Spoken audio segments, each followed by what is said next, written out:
Today, in our startup segment, we shall be having a conversation in line with the theme of the year, which is knowing God and doing great exploits. And we shall be focusing on doing great exploits using your gifts and talents. And so today, I am joined by one of the daughters in the house, and her name is Grace Matthew.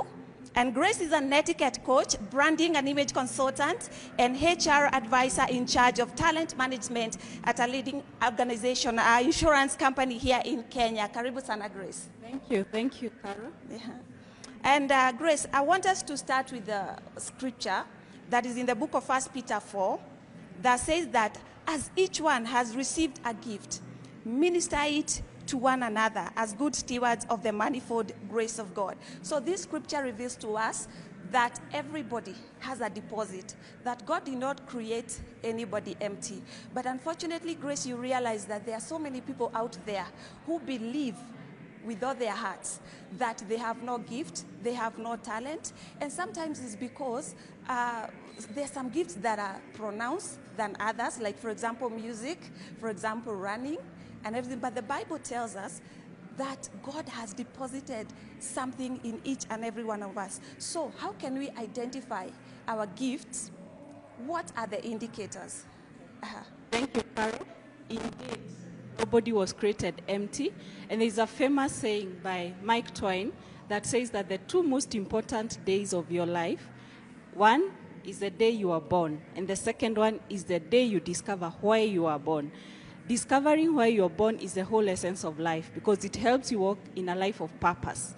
Living in purpose means that you're fulfilling the reason why God created you and put you here on earth. So packaging yourself and how to discover that you do have a talent, you have to ask yourself some key questions. Like, what do I love doing? One way to discover your gifts and your talents, you find it's something you really love doing, something you enjoy doing, that even if you're not being paid to do it, Carol, you'll still wake up and do it, and you do it with a lot of joy. So as you try to discover your talent, it's good to ask yourself, what is it that I really love doing?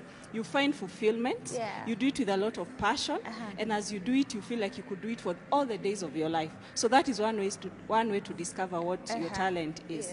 And I don't think there is any talent that is not pronounced than the other. It's just that they all project themselves in different ways. So the moment you discover your talent and live in it, it becomes manifested. There is no talent that is more projected than the other. Yeah, you've said something very powerful, that because this is where I find a challenge, because many people feel like if your gift is not pronounced, if for example you're a good listener, you feel like you do not have a talent. And so, but you've said something so powerful that God did not put anything that is insignificant in a person. And so, Grace, please, can you tell us how can we develop these gifts? Because you realize that many people want the benefit of the gift, but they do not want to put in the hard work. How can we sharpen our skills? Okay, before even we sharpen the skills, you have to involve God. He's the one who created you, he's the one who put the talents in you. So you have to keep going back to him. He has the manual. And ask him, God, help me discover my gifts. Keep listening to him to guide you with your gifts. And if you find, for example, your gift is in listening, you could just be a counselor. In the world we are in today, we are in need of counselors because of the circumstances that are going out. So your gift will be projected at a time like this. So gifts also project themselves in seasons. So when it's time for Olympics, you will notice the runners. When it's a time like this, when a lot of mental health issues are going on, because of probably what is going on around the world, you will see the gift of counseling, and the psychologists now will come into play. So their time for their gift to be projected comes into play. So it's also good to wait for perfect timing for your gifting to come into play. And when the time is right, people will get to know about your gift.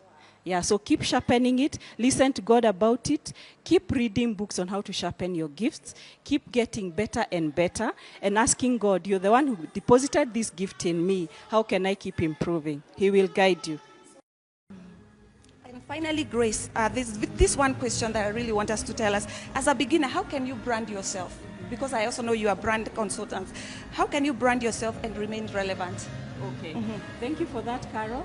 Branding yourself just basically means packaging yourself and letting people know that you exist. That people know that what solutions do you carry. So you have to keep letting people know that you exist and let them know the talents that you carry. Make sure you develop values. Be known for something. So today outside there, what are you known for? Does anyone know you exist? What gifts and talents do you carry? So to begin with, you have to be confident in what God has deposited in you. Be confident and believe in it, and then communicate it to the world in a way that convinces them that you're the best in the art area. Which means you have to keep sharpening yourself and letting people know that you're improving yourself and you have solutions for the things that people would be looking for in you. Thank you, Carol. Carol, thank you so much, Grace, for your time. We really, really appreciate it.